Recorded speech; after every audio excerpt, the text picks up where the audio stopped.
Financial Planner. Follow us on YouTube. Welcome. You are listening to the Financial Survival Network. I'm Kerry Lutz. It's November 6th, 2017. Hard to believe, but November will go just like October and September before it. Anyways, as always, if you want to be part of the show, if you want to have your voice heard, send us an email, kl@kerrylutz.com. And don't forget the Twitter feed's @KerryLutz. So Jordan Goodman of moneyanswers.com is with us today. And the question of the day, Jordan, is the tax bill going to pass?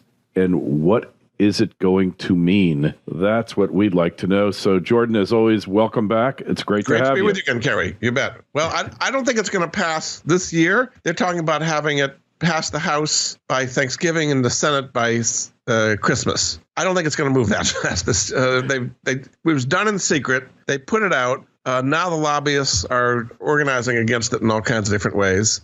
It does not have a lot of popular support. Last numbers I heard, somewhere between 60 and 70% of the public do not think it's a good idea. I think it's basically a giveaway to the rich and corporations. And Trump's for it, but I just don't think it's going to whip right through the way they're talking about, particularly when it comes to the Senate. I think something will happen eventually. I just don't think it's going to happen as fast as they're talking about. Well, I would just remind you, Jordan, that nobody ever didn't get elected because they voted for a tax cut.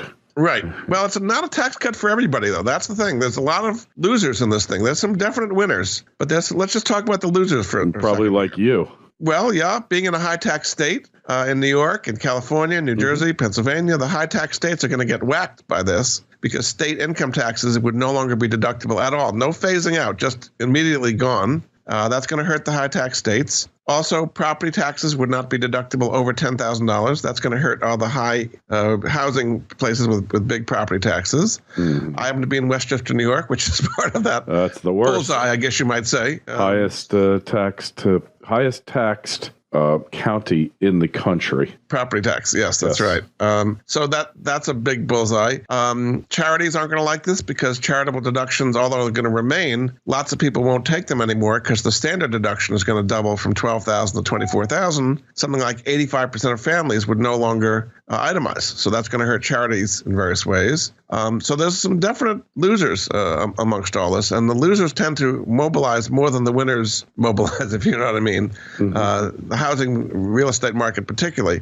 So those three things we talked about, and one more would be mortgage deductions would be capped at $500,000 instead of $1 million. Now, only about 3% of mortgages are over $500,000, but those are some pretty wealthy, influential people who have opinions here. Yeah. So, there are many groups that are going to oppose it, but the whole real estate complex, realtors, builders, are going to be the most vociferous in battling against this thing. Well, they're going to change it. You know it, and I know it. The whole thing comes down to this ridiculous bird rule, which says you can't do anything that's going to increase the deficit over a 10-year period. Right. And, when it comes to entitlements, when it comes to spending, they can do whatever the heck they want. But when it comes to actually cutting taxes, then all of a sudden it becomes an issue. Really, they should be doing something a bit more dramatic. The high earners are getting nothing other than a tax increase.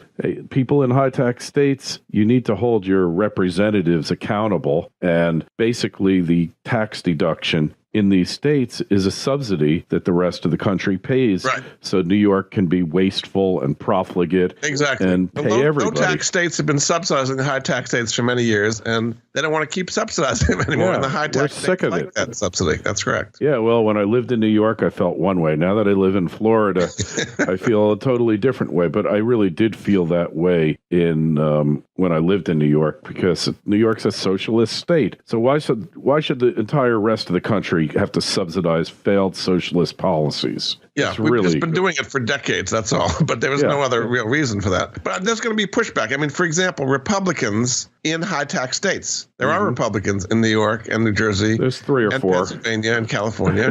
Are they going to vote? Less and less. Yeah, well, that's a good question. This is where the sausage meets the grinder. That's right.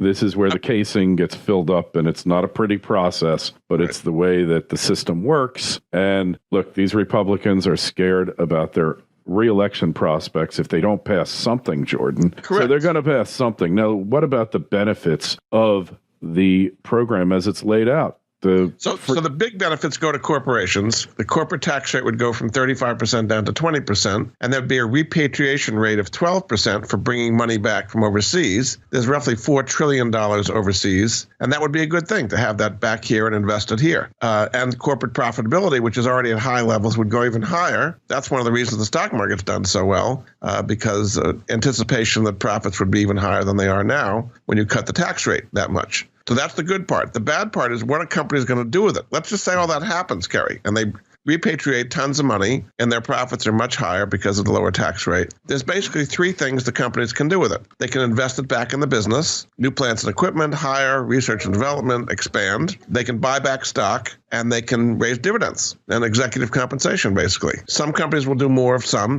will do others. But I think on the whole, if companies don't see a huge need for additional plants or equipment or R&D, they're going to buy back stock and raise dividends, which is, I think, makes their stockholders happy. Let's be realistic here. Most big companies, the largest companies, your Apples, Googles, GE, and Facebook, they pay very low taxes. Correct. Because a lot of their incomes their overseas. Profits are stranded overseas, and Correct. They pay a 15% rate in Ireland, which I think is going down to 12, if I heard I think Ireland's correctly. 12 going down to 8, actually. Okay, you're right. It was 15 when it started. So it's going down to 8%. And, the whole repatriation thing, I think, is a little bit disingenuous. The profits are already here, Jordan. They're just, instead of being in Apple USA, they're in Apple Ireland's bank account in the Correct. same too big to fail bank that the main company's profits are in. It's not like the money is left in Europe and it's like, oh, just save us. We want to get home. It's not like that. It's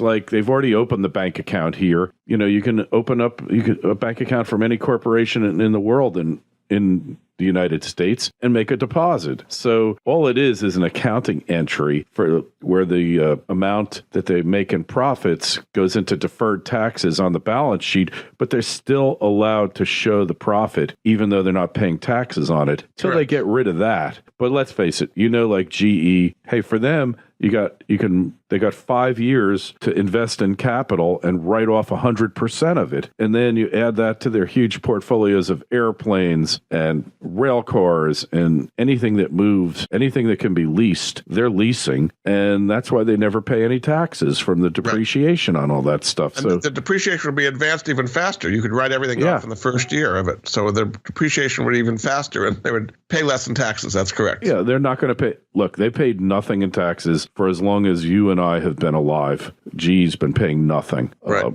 And they're going to continue to. So the big corporations, it makes no difference. But for you and me who use our little LLCs, and that's where the profits go, that's going to be a big It is. So they're talking about a 25% rate on LLCs. So if you were running a business, normally it would be 35% instead of 25%. Or 39. So that would put a lot more money into small businesses' pockets. And that's where all the job growth in this country is anyway, is in small businesses. So that would be a positive thing, although it's a potential loophole where everybody who's an employee all of a sudden becomes an LLC to qualify for the lower rate. So they got to make sure that doesn't happen. The IRS has always had rules against personal services corporations where you say to your employer, hey, look, man, don't send me the check anymore. You're going to send it to my LLC that I just set up here. Right, and I'm Inc. LLC. Yeah, right. Inc. Right. They've always had prohibitions against that, but it's going to be impossible to stop it, which is a good thing. I mean, the less taxes the country as a whole pays, the better. I mean, that's just the way it is. Except the deficits are going to go up. I mean, the official projection in the House bill, using very rosy economic scenarios, is adding $1.5 trillion to the deficit, just this tax bill alone in the next 10 years. Yeah. As you say, other things are going on, like entitlement growth is going to overwhelm it. Anyway, we have 10,000 people a day turning 65 going on Medicare, and that's going to keep going for quite a few years because the baby boom is hitting its time now. Correct. So I got 5 years myself till I reach that magic age. The deficits are going to go up. Okay, we're well over 20 trillion now. But if you get more economic growth, if we get a 4% GDP instead of 3 or 2.5, that's going to mean more revenues to the government. But I still don't think it's enough to pay for the tax cuts. They talk about these tax cuts paying for themselves. I don't think that's going to happen. I think when you do, we've seen in the past when the tax rate gets low enough, then less people cheat because it's easier just to pay it than not. We see growth really does come about because, look, GE's not going to maybe need as many lawyers and accountants. So it might be bad for accountancy and lawyer employment. I'm happy with that. Yeah, but hey, now that I'm not a lawyer, I'm totally in favor of that. And you look, and it will look.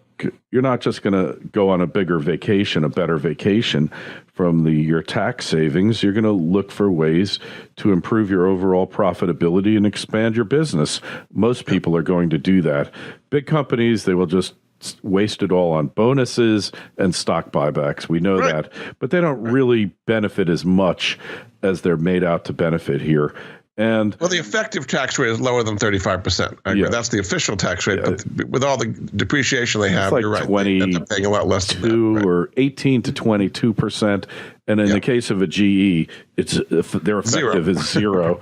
And it always has been throughout our lifetimes. So, but I'm just saying politically, we're agreeing here, Kerry. But politically, it doesn't look good to have the majority of the benefits go to either corporations who are going to do buybacks and stock dividend hikes, or LLCs, or businesses. Yeah, I got the average individual doesn't feel like they're going to get much of a break here, but I think to some extent they will. Just doubling that standard deduction from $12,000 to $24,000 is going to save people a lot of money and mean they don't have to itemize anymore. So, I mean, I think the average person is going to benefit to some extent here. They will, especially if they have a company. If they're an entrepreneur, it's going to be salad days again here.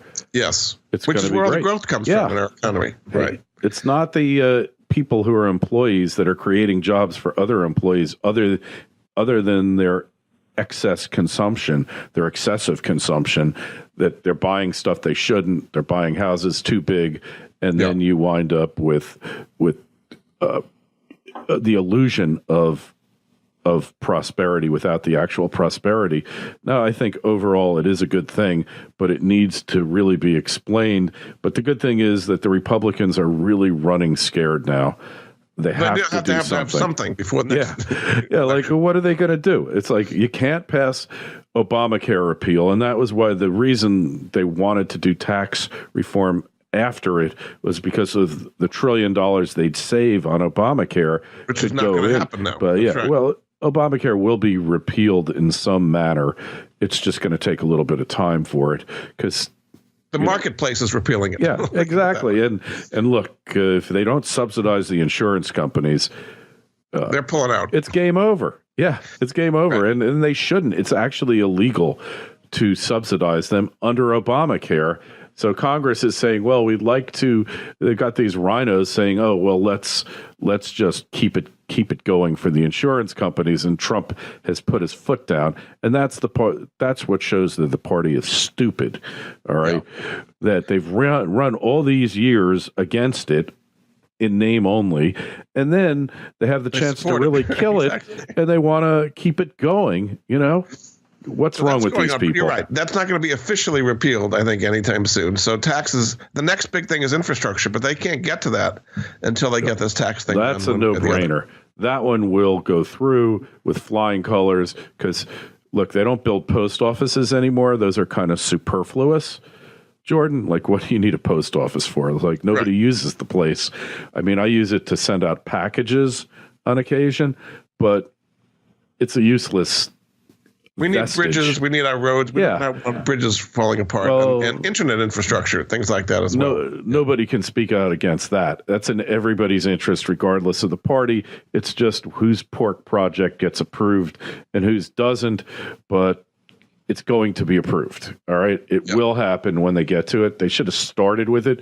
But correct. We're going to talk about rising rates. But before we do that, I want to talk about rising GDP. Yes. The latest guesstimate from the Atlanta Fed is we're going to have over 4% GDP growth in the fourth quarter. Right. Aren't you amazed by that? Absolutely. And I mean, part of it is consumer spending is up. Consumer confidence is at a 17-year high. Obviously, the stock market's had an enormous rally here, and that creates what's called the positive wealth effect. Yeah. People feel better, even though they're not selling their stocks, and therefore they go out and spend that way. It's going to be a gangbusters Christmas season, I think. So yeah, we have a lot of economic momentum, and part of it is predicated on getting some kind of a tax bill happening next year. We've seen employment get better under Trump. Those unemployment claims, claims for unemployment insurance are down to like the year 2000 levels or something like that. They're so low. I mean, it's and generational. 4.1% rate overall, and creating over 200,000 jobs. So that's all good. We're running out of employees, Kerry, to some extent. No, we have more jobs than they'll be fired. To fill them right now. They're going to keep firing them. Don't worry. they'll keep figuring out ways to get rid of employees. We'll never run out of them. That's like running out of litter on the street. It's just not going to happen. But seriously, so we got rising rates, but they're not really rising in a meaningful way, are they? Well, the long-term treasury has not been, it's about 2.3, 2.4. It's been kind of hanging in there for a while. The Fed raised rates twice. They're going to raise rates again, I think, at the December meeting. So that would bring the Fed funds, which is now 1.25%, up to 1.5%. I think they'll probably raise rates 3 times more in 2018. Yeah. So that would bring it from 1.5% to 2.25% on the Fed funds, which would bring the prime rate up to 5.25%. So I mean, it's not super high, but it's higher than we were used to 0% for a long, long time there. So it's definitely moving up to some extent. I would not be a big buyer of bonds right now because I think there's more risk of interest rates rising. Yeah. Particularly if everything we've talked about, if you have 3 to 4% GDP growth, you stimulate the economy further with the tax cuts. That means that you're going to lose money in bonds. I would not want to be tying my money up for 10 years in a 2.3% treasury right now. On the other hand, Republican presidents, and Trump in particular, always favor a weaker dollar. That's not consistent with raising rates. And we got Yellen going to the exit and Powell coming in, who is an avowed, even though he's in the Fed now and has gone along with Yellen, he seems to be a pretty on the dovish side. I think that's why Trump picked him. So maybe those interest rates are going to be spread out over a longer time period, and the quest for normalized rates is going to be put off for a couple of years. Well, I think they'll keep doing it, maybe at a slower pace. I mean, currently they're buying back $10 billion, or not letting renew $10 billion a month as the treasuries and mortgage-backed securities roll off, and they're talking about raising that to $50 billion over time. But the balance sheet's $4.5 trillion. So at 10 or 50 billion, it's going to take a long time to work that balance sheet back down to anything so-called normal. Yeah, totally. Hey, getting back to the post office, I know he wasn't really on our list of things to talk about, but I've come up with a solution for the post office. Okay. It's so simple, I can't even begin to tell you. Nearby where I live, there's what they call a contract post office. And it's actually a greeting card shop, but they do a bunch of the services that a post office does. They take in packages, they sell postage, they weigh it, but it's a guy that owns a card shop. I mean, it's great for him. Just fine, right? For the amount of volume they have today, they don't need these big fancy buildings that were built in the 30s. So give each post office to set up a corporation, the employees own it, and let them figure out what the hell they want to do with it and have certain standards in place for mail delivery and all that. But the employees own the post office. Yes. And what a different idea than it is today. It's government sinecure forever. Yeah, it's like, forget it. I mean, I know it's in the Constitution that it's up to Congress to set up post offices and postal roads where, they have these post roads. They had email in those days, so I don't think they were thinking about this. They had to settle for telepathy back then. Right. But, this is like such a boondoggle of the U.S. government, and there is a solution. And in fact, franchising makes the most sense because, look, why wouldn't every UPS store franchise out and become a U.S. Postal Service as well? And then you just have to figure out how the stuff is going to get there. But delivery is so outmoded. There shouldn't be any home delivery. You just go to the store and pick up your mail like people with post office boxes. No, you're right. You're right. You'd cut expenses a lot. I mean, so much of the government is just kind of stuck there doing what it's always done forever and ever and ever. At a certain point, it reaches a crisis point. I mean, we're not there yet. I mean, think of Greece or Venezuela or places. They've hit the crisis point. Puerto Rico is another one. People just don't want to keep subsidizing them. We're doing that on a much grander scale. I don't think we can keep up the level of entitlement spending, Medicare, Medicaid, Social Security. At some point, it can't keep going like this. Something's got to give, but not yet. Not yet. Yeah, nobody wants to bite the bullet until they absolutely have to. You know that, right? These are such long-term problems of building up. I mean, Social Security, for example, the so-called surplus is actually a fiction when you get down to it. It's been subsidizing the federal government for a long time. When they actually start needing the money as people retire, it's not going to be there. And this is going to be a huge problem down the road. But, maybe 10 years from now, we're talking about real trouble there for Social Security.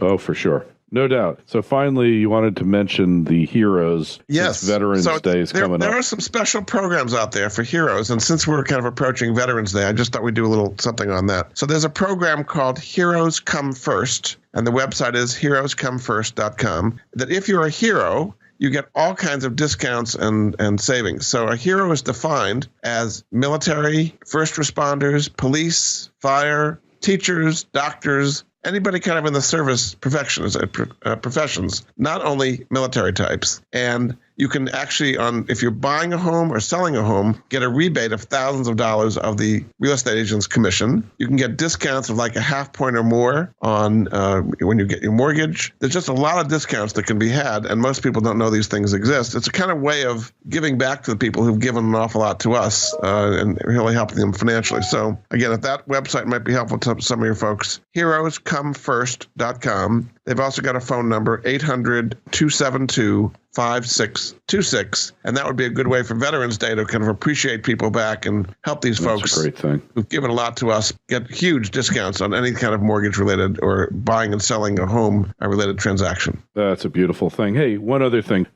rising interest rates. You think the commercial bridge loans are still a good deal? They've been doing great. Yep. I mean, you can get a commercial mortgage bridge loan at 6% over 1 year. If you're willing to go out to 2 years, you get 8%. If you go out to 3 years, you get 9%. And I know a lot of your listeners have done that. I would much rather do that and get my money back in 1, 2, 3 years instead of have a 30-year or 10-year treasury at 2.3%, where you've got a lot of potential volatility. So, the website for that is commercialmortgagebridgeloans.com to find out about a way of getting 6 to 9% over 1 to 3 years. Yeah, so obviously the least risky ones are the 1-year bridge loans once you go out. But you said this is a function of Dodd-Frank, that the fact that these exist. The reason the borrowers are willing to pay a higher rate is it's hard for them to get loans from traditional banks. Banks want collateral that they can seize, and they don't like to typically fund construction of various types. And that's what this is all about, improving existing commercial properties. So there's a whole, when the government clamps down, the private market reacts in some other way. And this is like the private market reaction to overregulation from Washington. People want to get their projects done, so they're going to do it one way or the other. So they're willing to pay a higher rate for a shorter period of time to get their projects done. So that's the reason that borrowers are willing to pay for commercial mortgage bridge loans. Yeah, sure. And it's temporary because once the project's done, then assuming all things are equal and nothing has gone too insane with the economy, you'll just go and refi it because you'll have cash flow. And banks are willing to do that. Yeah. They're willing to give a long-term commercial mortgage once it's done, but they just don't like to take the risk of a construction or renovation kinds of project. So it's filling a niche. And that's what's wonderful about the free market, Kerry, is that you can try to squash it down, but people will react and will make things happen, even if the government tries to snuff things out. Hey, and we should do a show on this next time of alternative, non-mainstream financial products that have emerged as a result of regulation. Things like SoFi, things like Prosper, and what's called peer-to-peer lending. Peer-to-peer lending. It's exactly. Peer-to-peer. People can't get loans or get at very high rates, and people want to invest. So you put those two together. Prosper Lending Club would be two examples of those. And then there's mortgages too. Like you can get a peer-to-peer mortgage now that, not through conventional sources, but through private investors. You fill out your financials, and if you haven't beat anybody before, even though your income might not be perfect in accordance with FHA or Fannie or Freddie, they look at it and they look at your character, actually. Well, gee, you've been around 50 years and you never had a judgment, you never had a late payment. Yeah. You sound like give somebody... you a mortgage based on your cash flow. Right. There's another innovative thing you might have heard about where actually there are companies willing to advance you your down payment. Right. That's peer-to-peer too. That as well, but also based on your Airbnb income. So really? In other words, they say you're going to rent your house out on Airbnb for 3 years. Yeah. And we'll give you an extra $50,000 down payment. and take that income for the first 3 years. So it allows people to get into a home that otherwise they wouldn't be able to afford because they don't have the down payment. That's another innovation from the private sector. And Airbnb, whether the state of New York loves it or hates it, is a reaction to overcharging or underservicing by hotels. That's right. Like how many times you go to a hotel, you're there for a conference, Jordan, you spend $350 a night, and you got a tiny little nothing of a room. Exactly. The towels feel like sandpaper on your skin. You get these crummy little soap bars that you can't even hold in your hand. They're so small. And you say, what am I doing? I mean, I had this very situation. Conference in LA. Conference I go to, I try to make it every year, but every other year. And there's 2 major brand hotels that the guy holds it in. And it used to be you could get $120 a night rate when he was having his conference. Now they've fixed the places up largely on the revenue that this guy has brought in because he does them regularly. And now they fixed it up and they got all this fancy stuff in the lobby and the food still is lousy. But you're paying for all that. Yeah, it's $350 a night. So I said, you know what? I'm not going to stay there. So I find an Airbnb, $65 a night in Woodland Hills, California, 3-minute drive away. I don't have to pay $40 a night and ripped off on parking. Right. And why wouldn't I do this?